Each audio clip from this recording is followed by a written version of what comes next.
जय माता दी। मैं Neetu Mishra, vastu consultant of woman business, vastu interior भी देखती हूँ और जेमस्टोन एक्सपर्ट भी। दोस्तों, आज मैं जिस विषय पे आपसे चर्चा करने जा रही हूँ वो आपका जाना पहचाना विषय है, लेकिन थोड़ा हटके है।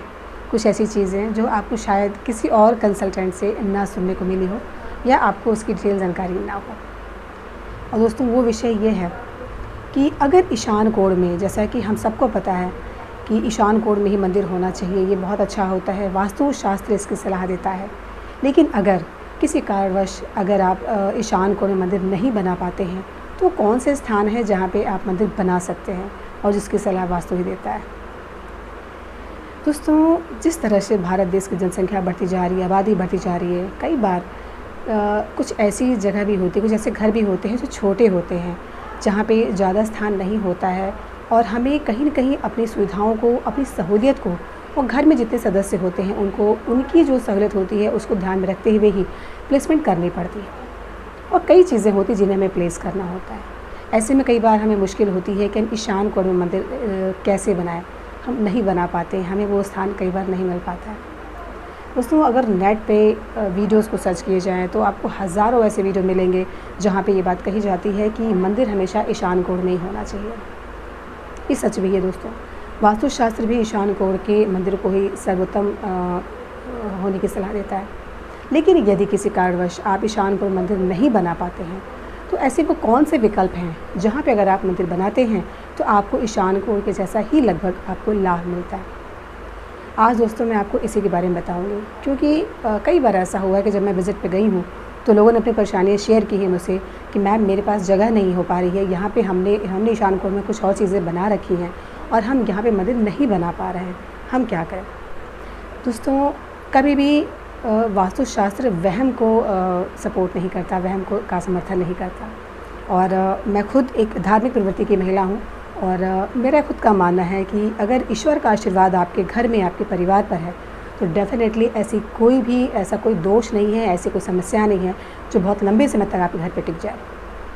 तो कहीं न कहीं मंदिर का जो होता है, जो होना होता है, वो सही जगह पर अगर है तो वो काफ़ी आपके लिए लाभप्रद होता है। दोस्तों, ईशान कोण, वास्तुशास्त्र में ईशान कोण को बहुत ही महत्वपूर्ण माना जाता है। अगर आपके घर का ईशान कोण सही है और वास्तु के अनुसार है, तो आपके घर की 60 से 70% जो प्रॉब्लम होती है यूँ ही सॉल्व हो जाती है। आप आधी जंग यूँ ही जीत जाते हैं अगर आपके घर का ईशान कोण सही है। अब दोस्तों, ईशान कोण में अगर मंदिर नहीं बना पाते हैं तो हम क्या करें। एक बात और दोस्तों मैं कहना चाहूँगी कि वास्तुशास्त्र ईशान कोण में जल तत्व के स्थापन को भी बहुत ज़्यादा समर्थन करता है। यानी अगर ईशान कोण में आपका मोटर है, आपकी बोरिंग है, वहाँ नल है आपका, तो ये बहुत ज़्यादा लाभकारी होता है, ये सौभाग्यकारी होता है। ईशान कोण में अगर आपका मोटर है और वहाँ का अगर पानी पूरे घर में दौड़ रहा है और आप उससे काम कर रहे हैं, तो इससे आपको काफ़ी लाभ मिलते हैं। सुख, समृद्धि, धन धान, सौभाग्य की प्राप्ति होती है। अब दोस्तों, ईशान कोण में जल भी चाहिए, ईशान कोण में मंदिर भी चाहिए। अब हम क्या करें। दोस्तों, मैं सबसे पहले ये कहना चाहूँगी कि यदि आपके पास ईशान कोण में मंदिर बनाने का स्थान नहीं है तो आप बिल्कुल घबराएं नहीं। आप नॉर्थ सेंटर से लेकर के ईस्ट सेंटर के बीच में आप कहीं भी मंदिर बना सकते हैं। ये पूरा एरिया काफ़ी अच्छा खासा स्पेस लेता है, इसमें कोई भी घबराने की बात नहीं होती है और आप आराम से मंदिर यहाँ बना सकते हैं। यानी कि नॉर्थ सेंटर से लेकर के और ईस्ट सेंटर के बीच में जो पूरा एरिया होता है वो ईशान कोण के अंतर्गत ही आता है।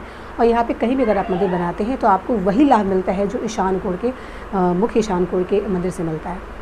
इसके अलावा दोस्तों, अगर कोई समस्या आपको इस स्थान पे हो रही है और आप यहाँ पे मंदिर नहीं बना सकते हैं, तो आप ईस्ट के मध्य में तो बना ही सकते हैं। इसके अलावा दोस्तों, एक और विकल्प होता है और वो है पश्चिम का सेंटर।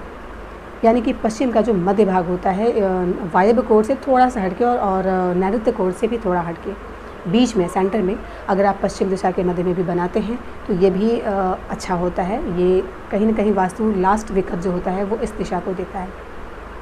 क्योंकि दोस्तों, हमारे धर्म में, हमारे सनातन धर्म में उगते हुए सूर्य के साथ साथ डूबते हुए सूर्य की पूजा का भी विधान है।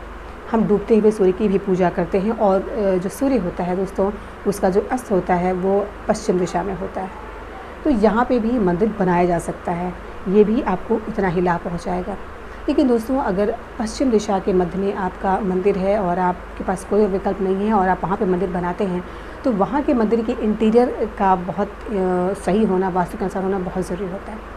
यानी वहाँ पे जो इंटीरियर होता है मंदिर का, वो आप एग्जैक्ट वास्तु के अनुसार ही बनाएं। जैसे कि अगर आपका पश्चिम में मंदिर बना हुआ है तो आप ध्यान रखें कि उस कमरे के यानी पश्चिम मध्य में जो आपका पूजा का कमरा है, उस कमरे के ही नॉर्थ ईस्ट के हिस्से को आप ले लें और वहाँ पे अपने पूजा के स्थली जो आपका मंदिर है उसको प्लेस करें।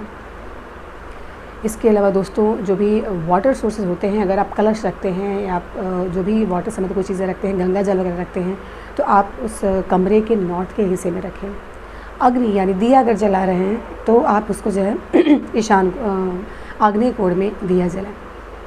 लाइट कलर का यूज़ करें उस पश्चिम दिशा के मंदिर में। कभी भी बहुत डार्क या हैवी कलर यूज़ ना करें। आप वहाँ पे ब्लू यूज़ कर सकते हैं, लाइट ब्लू यूज़ कर सकते हैं। वहाँ पे आप येलो यूज़ करें, क्रीम कलर यूज़ करें, पीच कलर यूज़ करें। पर्दों में भी आप इन रंगों का ही चयन करें, ये बहुत ज़रूरी है।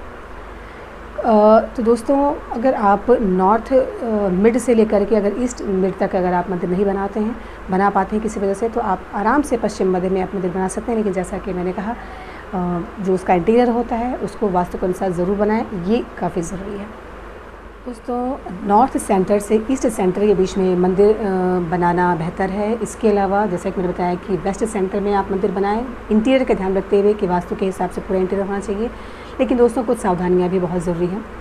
दोस्तों, कभी भी साउथ ईस्ट से लेकर के साउथ वेस्ट के बीच में मंदिर ना बनाएं।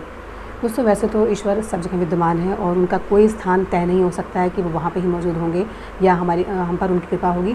लेकिन अगर हम ऊर्जाओं की बात करें, अगर हम उन ऊर्जाओं से बेनिफिट की बात करें जिससे कि हमें मेंटल पीस मिले और हमें ईश्वर से कनेक्ट अपने आप को करने में सुविधा मिले, तो उसे ध्यान में रखते हुए डेफिनेटली कभी भी आप साउथ ईस्ट से लेकर के साउथ वेस्ट में या साउथ में मंदिर ना बनाएं। ये जगह सही नहीं होता, ये हमें लाभप्रद नहीं, हमारे लिए लाभप्रद नहीं होता है। तो दोस्तों, इन बातों का ध्यान रखें और डेफिनेटली वास्तु के अनुसार ये जो नियम है इन्हें अपनाएं, आपको लाभ होगा। दोस्तों, उम्मीद है आपको आज का वीडियो पसंद आया होगा। अगर पसंद आया तो मेरे वीडियो को लाइक, शेयर एंड सब्सक्राइब करें।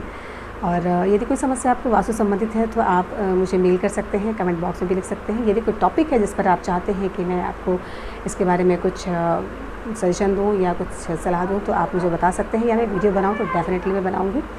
तो आप अपने सजेशन दे सकते हैं। दोस्तों, आज के लिए बस इतना ही।